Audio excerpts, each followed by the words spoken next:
RTV app వార్తల్ని క్షణాల్లో చదివే అవకాశం ఉంటుంది. ఒక న్యూస్ పేపర్, ఒక టెలివిజన్ ఛానల్ మీ చేతుల్లో ఎప్పుడు ఉంటాయి. తెల్లవారుజామున 6:30 అయ్యేసరికి మేడ పైన ఏదో సౌండ్ వచ్చింది. పైకి ఎక్కేసరికి పిల్లి అనుకొని ఉండిపోయాము. అప్పుడు ఒక బెడ్ పడింది. వెంటనే చిన్నపిల్లలు కిందన పడుకున్నారు. వెంటనే తీసుకొచ్చి బయట పెట్టేసేలోపు బిల్డింగ్ పడిపోయింది. ఎవరికి హాని అవ్వకుండా బయటికి తీసుకొచ్చాము. దీనికి పెద్దలు వచ్చి ఏదో నష్టం చేయాలని కోరుచున్నాం.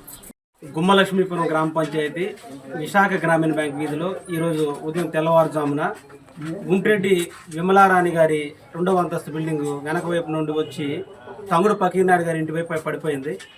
అదే సమయంలో ఆ రేకు షెడ్ కిందన వాళ్ళ కుటుంబ సభ్యులు కూడా ఉండడం కూడా జరిగింది. దేవుడి దయ వల్ల ఘోర ప్రమాదం తప్పింది. ప్రాణాపాయం ఏమీ లేదు. భారీగా ఆస్తి నష్టం అయితే జరిగింది. ఈ మధ్య కురుస్తున్న వర్షాల వల్ల ఈ ప్రమాదం ఏర్పడింది. అయితే ఎవరైతే బాధితులు ఉన్నారో వాళ్ళు చెప్పిన వివరాల ప్రకారం గతంలో వాళ్ళకి కూడా హెచ్చరించడం జరిగింది. ఇదే బిల్డింగ్ అనేది పడిపోద్దని కూడా ముందే చెప్పారంట. ఆ విషయాన్ని వాళ్ళు పట్టించుకోకుండా ఉండడం వల్ల ఈరోజు పెద్ద ప్రమాదం ఏర్పడింది.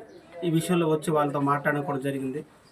అయితే ఇదే విషయాన్ని పై అధికారులకి తెలియజేసి వాళ్ళకి న్యాయం జరిగేలా చూస్తామని కూడా తెలియజేస్తూ ఉన్నాం. మరిన్ని వీడియోస్ కోసం ఛానల్ ని సబ్స్క్రైబ్ చేయండి. లేటెస్ట్ అప్డేట్స్ కోసం వాట్సాప్ ఛానల్ ని ఫాలో చేయండి. అండ్ లింక్ డిస్క్రిప్షన్ లో ఉంది.